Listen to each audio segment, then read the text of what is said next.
Deep within the French countryside, in the year 1669, a lone carriage rumbles along a dusty road.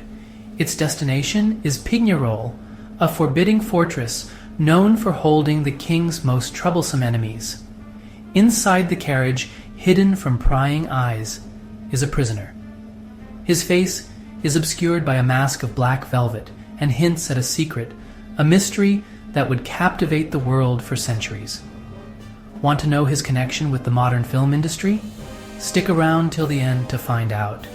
This is the story of the man in the iron mask. The details surrounding this enigmatic figure are shrouded in secrecy. What was his name? What crime could he have committed to warrant such extraordinary measures? Even the materials used for his mask were debated, with some accounts claiming iron instead of velvet. Regardless, one thing was certain: this man was no ordinary prisoner. Pignerol was a fortress designed for oblivion. Its towering walls and watchful guards ensured that few secrets ever escape. Here, the masked man lived a life of isolation, his every move scrutinized by his jailer, Monsieur de Saint-Mars. This was a man known for his discretion and ruthlessness, and was entrusted with a task of paramount importance: to ensure the prisoner remained silent. The prisoner's days were spent in solitude. His meals were plain but delivered regularly, a small mercy in a place devoid of kindness. The mask, however, was ever present, and a constant reminder of his isolation and the weight of the secret he carried. Despite the enforced silence, rumors about the masked man spread quickly. Who was this mysterious figure? Some said he was a nobleman, a political threat too dangerous to be seen. Others claimed he was a traitor, his face hidden in shame. The lack of information only fueled speculation, turning the man into a blank canvas onto which people could project their own fears and fantasies. One persistent rumor suggested the prisoner possessed a striking resemblance to King Louis XIV. Could this be a brother? A dangerous rival hidden away to protect the throne? The idea, while far-fetched, took root in the public imagination. Known for his ruthlessness, the king certainly had the capacity for such a drastic act.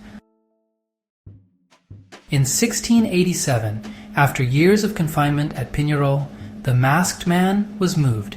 His destination was Sainte Marguerite, a desolate island prison off the coast of France. The journey was shrouded in secrecy, the prisoner transported under the cover of darkness as if he were a ghost. Even in transit, the mask remained firmly in place. Sainte Marguerite was a harsh and unforgiving place. The sea air was thick with salt, and the wind howled constantly, a mournful symphony that matched the prisoner's own isolation. Here, under the watchful eye of Saint-Mars, who had also been transferred, the masked man continued his life of confinement. Years passed, and the legend of the masked man grew. In 1698, a significant event occurred. Saint-Mars was appointed governor of the Bastille, the most notorious prison in all of France. With him, he brought his most famous charge, the enigmatic prisoner in the mask. The Bastille was a symbol of royal power and tyranny, and would become the final stage for the masked man's story. The prison was a far cry from the desolate isolation of Sainte Marguerite.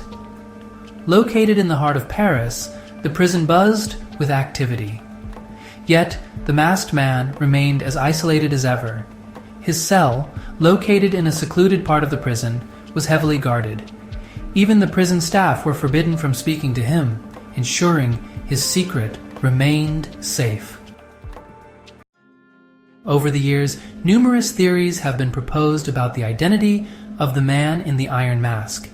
Could he have been an illegitimate son of Louis XIV's mother, Anne of Austria?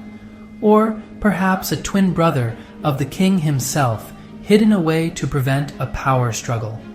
Each theory had its proponents and detractors, but none could be definitively proven. One of the most intriguing theories suggested the prisoner was a man named Eustache Dauger. This was a valet to a wealthy family who had been arrested under mysterious circumstances. Curiously, his arrest warrant urged authorities to take the utmost care that he does not communicate with anyone, not even with his confessor. Could Dauger be the man behind the mask? The mystery of the man in the iron mask captured the imagination of one of France's greatest minds, Voltaire. The philosopher and writer, known for his wit and social commentary, became fascinated by the story. In his writings, Voltaire popularized the image of the prisoner wearing an iron mask, a detail that, while likely inaccurate, added to the mystique surrounding the case. Voltaire hinted that the prisoner was a political figure, possibly a brother of King Louis XIV. He suggested the prisoner had been treated with a degree of respect despite his confinement, even allowed to read and play music. While much of Voltaire's account was based on hearsay and speculation, it helped cement the legend of the man in the iron mask in the public consciousness. In 1703, after decades of confinement, the man in the iron mask died in the Bastille. His true identity died with him, lost to history. He was buried under the name Marchioli, a final act of obfuscation in a life defined by secrecy. Despite the efforts to erase him from history, the man in the iron mask lived on. His story was passed down through generations and was used by those who blamed kings for tyranny and the abuse of power. The image of the masked man, forever silenced, resonated with them. He became a martyr for freedom of speech. His identity, however, remained a mystery. The story still puzzles historians and amateur sleuths alike who have tried to solve it for centuries. Was he a nobleman, a traitor, or simply a victim of circumstance? The answer, like the man himself, is lost to time, and yet the mystery endured, with many novels written about him, including one by the famous author Alexandre Dumas.